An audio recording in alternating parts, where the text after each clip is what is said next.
Okay, trying this once again. This is literally the third time today. I don't know why I cannot maintain a stream for longer than a couple minutes. It says it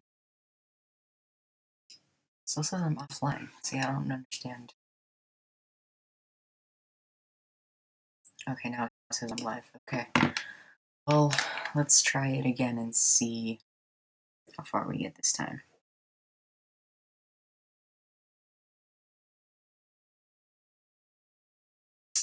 Um,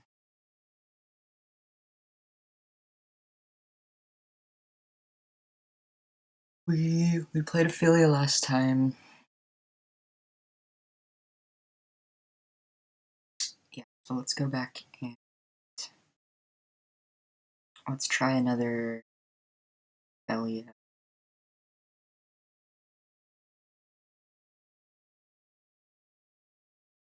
journey.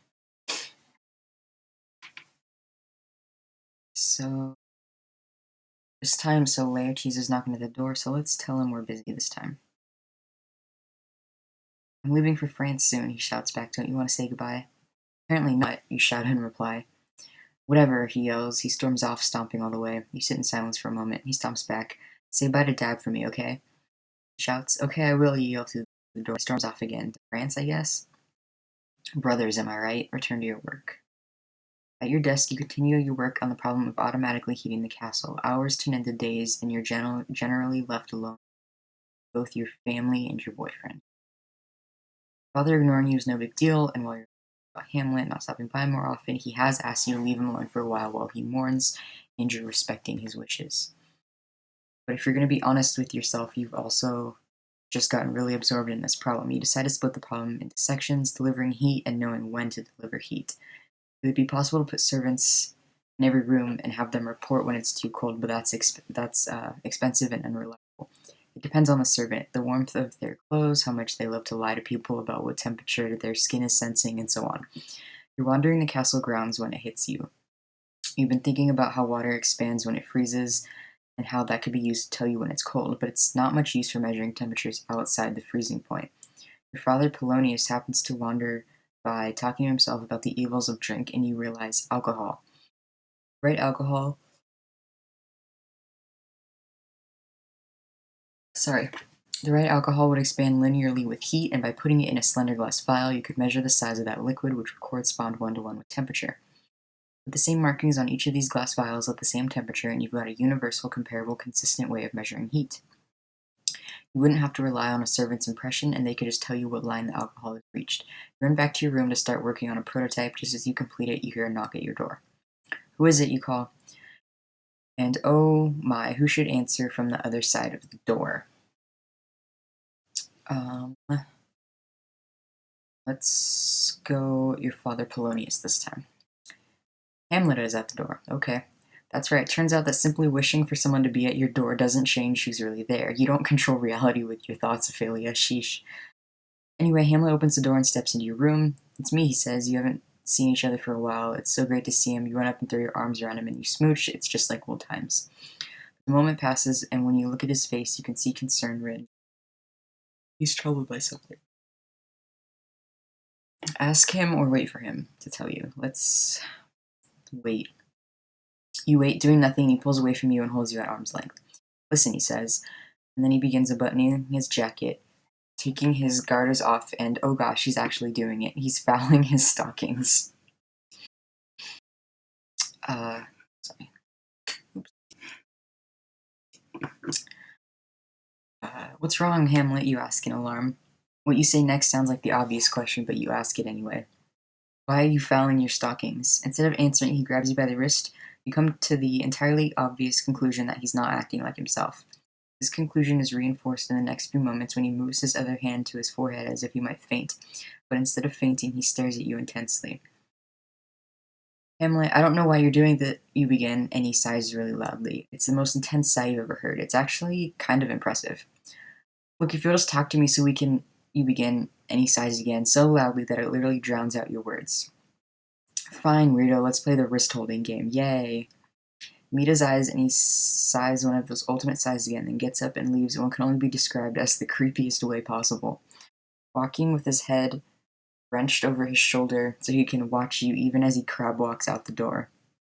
Well, that was weird. Maybe he's sick, you decide to check in with your dad, because as annoying as he is, he does have some experience in these matters, or follow Hamlet and ask him what's wrong, maybe you can help him sort things out. Let's ask our dad. You go see your dad. Hey dad, is Hamlet sick? You ask, knocking on the door as you open it. Polonius isn't there. Instead, in his room, you find an oversized yet crude paper mache Hamlet head and a note labeled 3-step plan to replacing Hamlet. Let's take a look at that note, shall we? It reads, Step 1, make Hamlet disguise. There's a check mark next to this one. Step 2, hide behind curtain, then jump out at Hamlet so he gets so scared that he dies. There's no check mark next to this one. That's a relief. Step 3, dispose of body, wear Hamlet disguise, take over his life. Oh, wow, this is creepy. Okay. We discovered this cunning plan and found an oversized paper-mache Hamlet. Turns out your dad is crazy, I guess. And with Hamlet sighing his way through insanity, that's pretty much the two most important men of your life gone bonkers. The only ones left are Brother Laertes and King Claudius. You don't really like those two guys much anyway. Well, Ophelia, you basically have two choices here. You could pretend you didn't see this note, go to Hamlet's room and ask him what's going on. Or you can say, screw these guys and go on vacation and someone else can deal with this. Or if not, these two can just dang well figure it out on their own. You've got the money, Ophelia, and you've wanted to get away for a while. Wherefore? Ask Hamlet what his friggin' deal is or go on vacation. Let's talk to Hamlet. You ask him what's wrong, and well, there's no other way to put this, so I'll give it to you straight.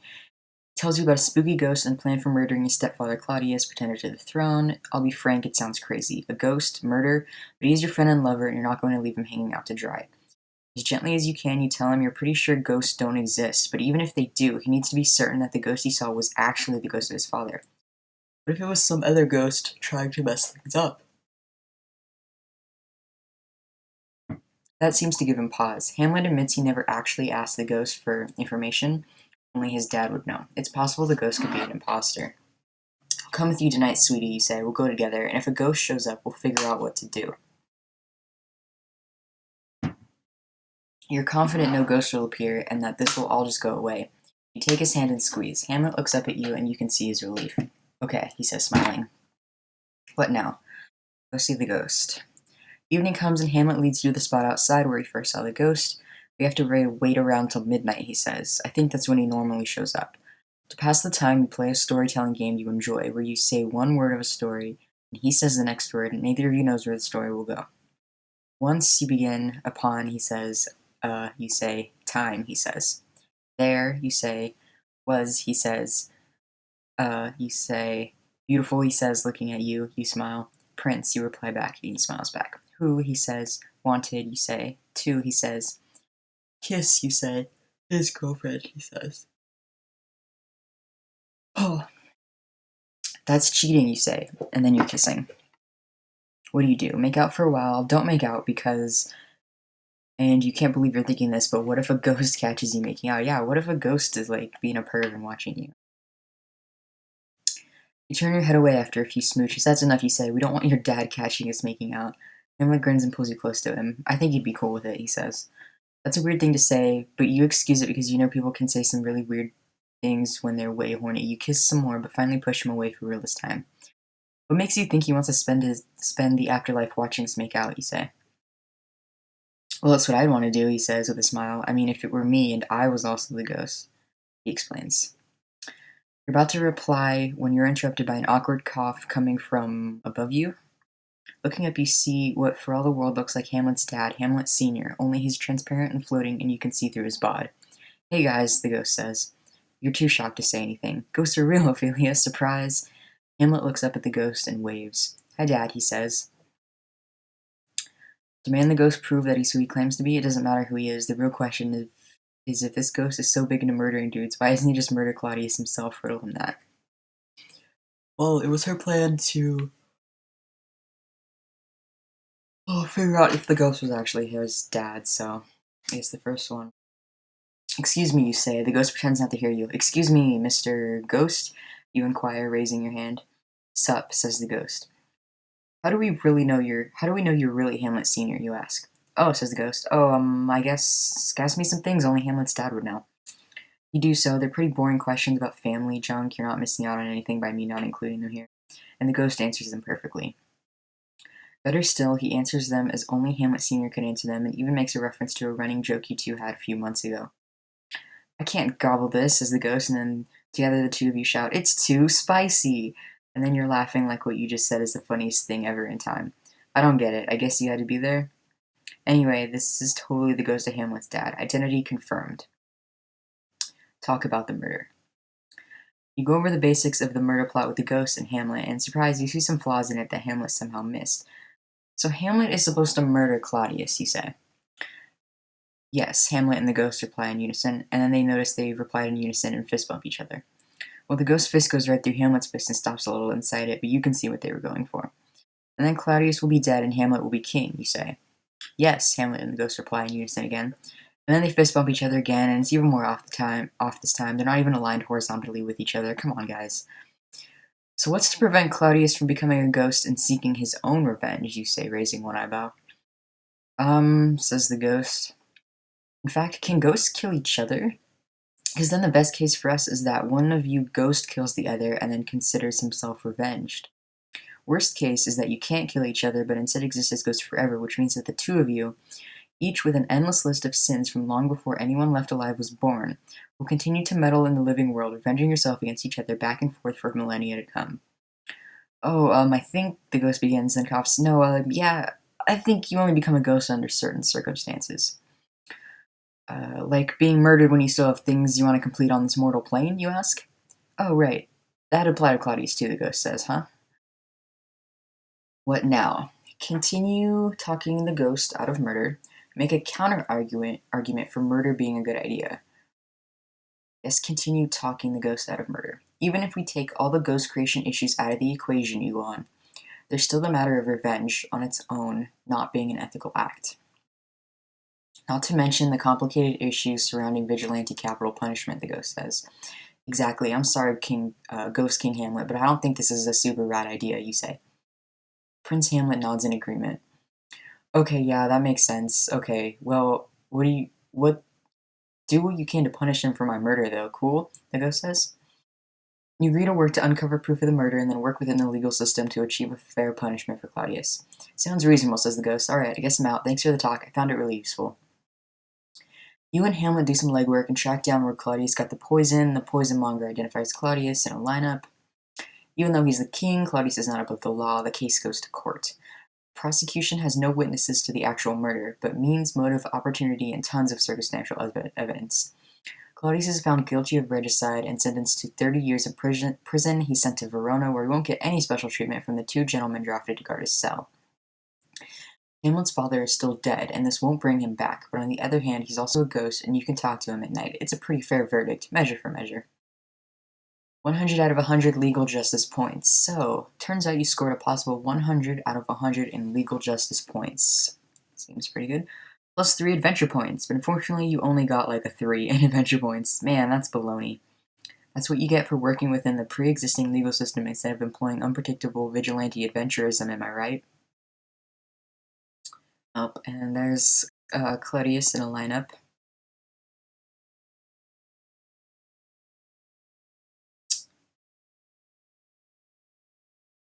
Okay, let's figure out our stats this time.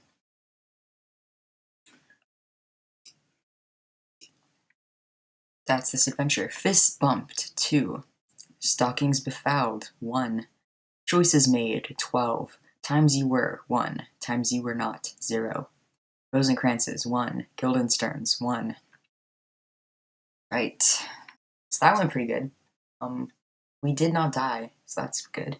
Let's try it again. We got some more Ophelia paths to take, I believe.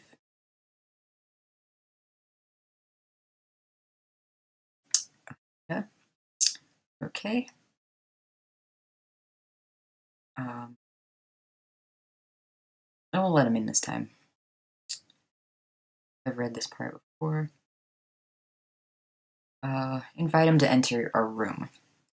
Okay, you let him into your room. He sits down on the bed and pats the empty space beside him. Whoops. No, I didn't mean to. You choose to remain standing. Listen, he says, I know you like Hamlet, but he's a prince, so he's going to have to marry someone of his own rank. Who said anything about marriage? You reply. I'm happy with Hamlet, and he's happy with me. We're having fun. Nobody's talking about marriage. That's another thing, he says. Look, if you have sex before marriage, then you'll be ruined for other men, and nobody will ever want you. He's only dating you because you want sex. Don't sex him because I'm your brother and I'm telling you not to. What do? Throw him out of your room and slam the door in his face. Sit down beside him for some reason and tell him he makes a lot of sense somehow, and you'll do as he says. I feel like if I pick the first one, it'll do a path we've already done before. So I think we'll do the second one. Really? Really? Okay. You sit down on the bed and tell him you'll do as he says and that you sincerely appreciate his meddling in your personal life. And then you go on to say if you're going to abstain from sex before marriage, then he should be careful too because he sleeps around way more than you do. And it's going to be one heck of a sexual double standard if you're damaged goods and he's totally fine. That's right, I didn't even give you a choice about saying that or not because you keep choosing the stupid options. Guess you're gonna have to deal with it, huh? In any case, there's a knock on your door, and before you answer, your father Polonius opens the door. Normally when you knock, you wait for someone to let you in, Dad, you say. You're an idiot if you think Hamlet loves you, he says, and then notices Laertes is in the room too. What the fuck is wrong with you guys? Oh, hey, Laertes, have fun on your trip. To thine own self be true.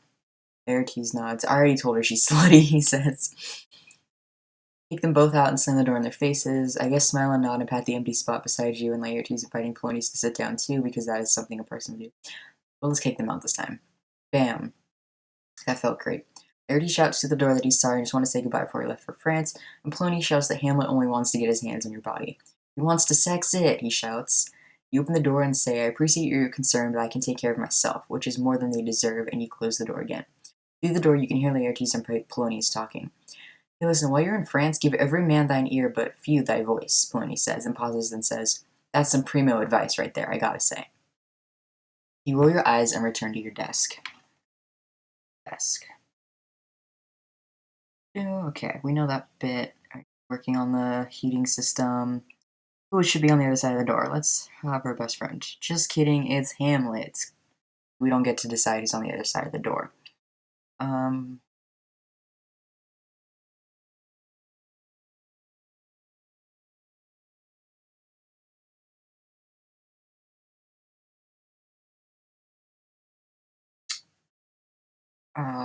Let's do this one again. I just want to see. Okay, so that was the Hamlet. Oh, yeah, we can go on vacation this time. A few hours later, you're on a boat for England. Yep, it's that easy to make a vacation happen. In fact, I'm kind of surprised you're not reading this book on a real-life vacation, unless you are, in which case I'm still kind of surprised, but it is a pleasant surprise, so yeah, you. Later, haters, you shout as you wave from the deck of the ship down to the pier below. Nobody's there to see you off, though. Woo! You yell to the empty pier. The trip itself takes a while, wind-powered boats, not the fastest mode of transportation, and is pretty uneventful. But the good news is that when you arrive, you've happened to catch England's annual 2 weeks of nice weather. There are all sorts of hunky guys here too, which is fun because you're pretty sure you just kind of broke up with Hamlet, because as soon as he started acting crazy, you split town.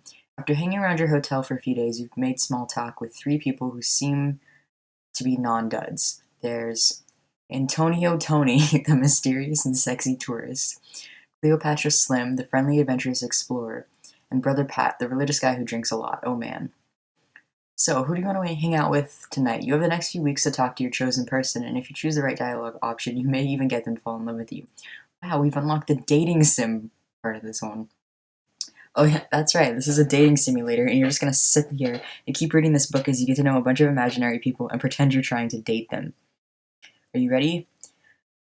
I gotta go with Antonio Tony. You knock on Antonio's door. He answers wearing a very snappy suit. Man, he looks great. I will describe his lips as being enticing, his eyes as being reflective pools in which you might feel you might drown, and his legs as being apparently unable to quit. Hi, Antonio, you say. It's me, Ophelia. Are you busy tonight? Never too busy for a pretty lady, says Antonio. Though you should know, generally my nights tend to end up pretty erotic. Oh, you say. Weird. Yeah, it's like a curse or something, Antonio says. Just once I'd like to have a regular date without it descending into mind-blowing eroticism. Huh, you say. But now, ask about mind-blowing eroticism or ask what you'd like to do instead. I gotta know. Tell me, Antonio, what's your favorite act of mind-blowing erotic? And you begin. And just then a huge explosion rocks the hotel. Debris showers into the room, knocking Antonio unconscious. Looks like you're under attack. By terrorists. Oh god. Screw this dating thing. You have 3 terrorists to kill. Okay. Run down to the side of the explosion. You burst into the lobby, and it looks like a war zone. Injured people are staggering everywhere. But time bombs aren't really a thing yet, so the terrorist, or terrorists? I mean, I guess I'd already let it slip that there's 3 of them, but let's pretend I didn't. Must be nearby. Spinning around, you look for anyone suspicious. There's a man very conspicuously trying to look very inconspicuous as he leaves the hotel. Hey you shout. He breaks into a run. Looks like this is your man. You give chase and slam into him, sending him straight into a wall. He hits his head hard and falls back dazed. You pick him up by the collar. Who sent you? You ask. What? He replies. You slap him across the face, and he laughs, so you close your hand into a fist and shatter his nose. He's not laughing now. In fact, he's in a lot of pain. Not gonna ask you twice, you warn. Okay, geez, gasps the man. I was helped by my 2 terrorist friends, George and Margaret. They're in a coffee shop 2 blocks away. You mash around his broken nose a little. Ugh. Okay, 3 blocks away, he shouts through the pain. You press your fingers against his eyes and he cries out. You wait for him to stop and take a breath. You killed a lot of people back there, you say. I think given our current cultural context and the fact that we're not operating with the benefit of hundreds of years of ethical development that some hypothetical future people might have, I'm justified in killing you. His only answer is to whimper. Did you know that there's a name for that judicial framework? He shakes his head, and then you pull out one of his eyes with your fingers. Jesus. An eye for an eye, you say. As he's screaming, you decide to actually break his neck and kill him, since that's what an eye for an eye means in its non-literal sense after all. You then run down towards the coffee shop you indicated. Coming in through the back door, everyone is talking nervously about the explosion except for 2 people. Hey George, Margaret, you shout. And the 2 people who weren't talking both look towards you. Bingo, you pull up a chair to the side of the table and throw your arms around their shoulders. Listen, guys, it kind of sucks that you blew up all those people, you say. What? That's crazy. You think we're the terrorists? Says George. Oh, right, haha, what a crazy thing for me to accuse you of, you say, your arms still around their shoulders. Let's talk about this outside, you say, pulling them up by their collars and dragging them out to the alley behind the coffee shop. You let them go, and their demeanors change instantly. What'd you do with Patrick? Demands Margaret. Who's Patrick? The dead guy? I killed him, you say. He's dead now. Horse dropping, says Margaret. I don't believe you. Oh no, I can prove it, you say. You grab Margaret with both hands. Here's what I did to your friend that made him dead.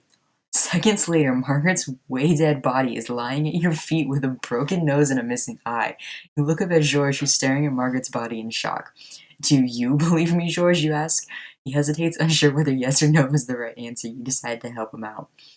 There's no right answer here, George. Sometimes life isn't fair, you say, and then you break his neck too. What the hell? Ophelia.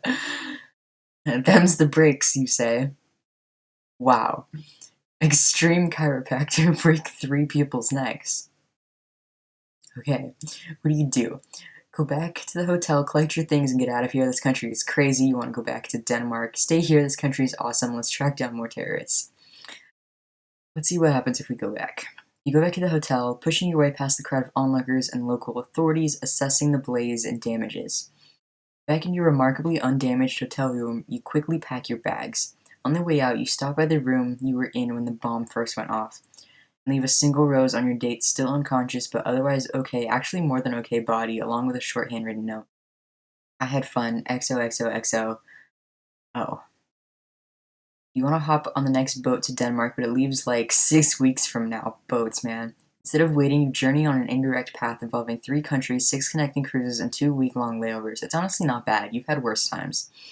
When you finally arrive in Denmark, the place is quiet. Too quiet. Nobody's there to greet you on the pier. You drop your bags off at your room and head to the royal court, again seeing nobody along the way. The only sound you hear is the echo of your own footsteps. When you open up the doors of the royal court, you find a room full of dead bodies. Hamlet, your family, the king and queen, and some dude is there on the throne. What the hell? What the hell, you say? Did you kill these people? No, man, they killed each other. Hi, I'm Fortinbras. I'm the new king of Denmark.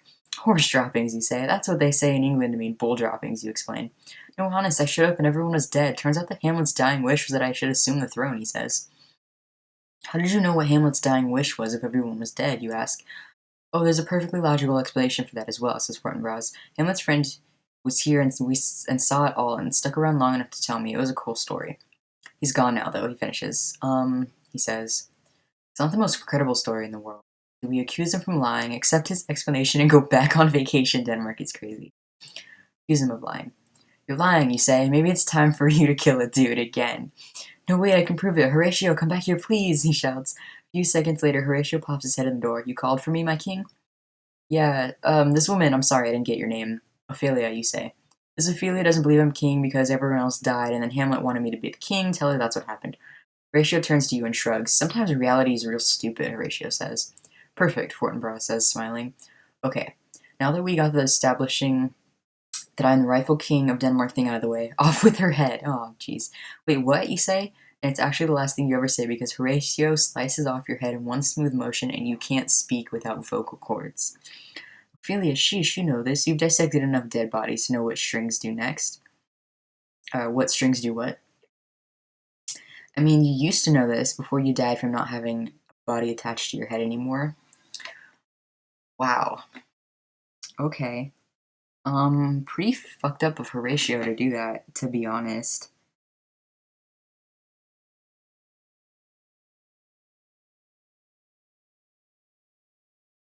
Okay, let's see how we did this time. Stats. Puns dealt, 1. Stockings befouled, 1. Tasteless sexism, 6. Choices made, 15. Times you were, 0. Times you were not, 1. Games of tennis played, 0. That was a lot. And we still haven't done all of Ophelia's options yet, and I'm already losing track of what we're doing. Let's check out some of the artwork we unlocked.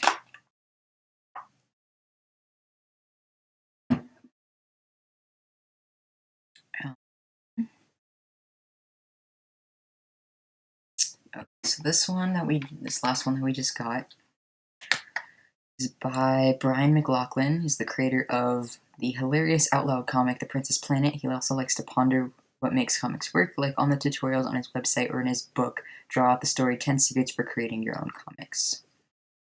Okay. When did we get? Oh, we got this one.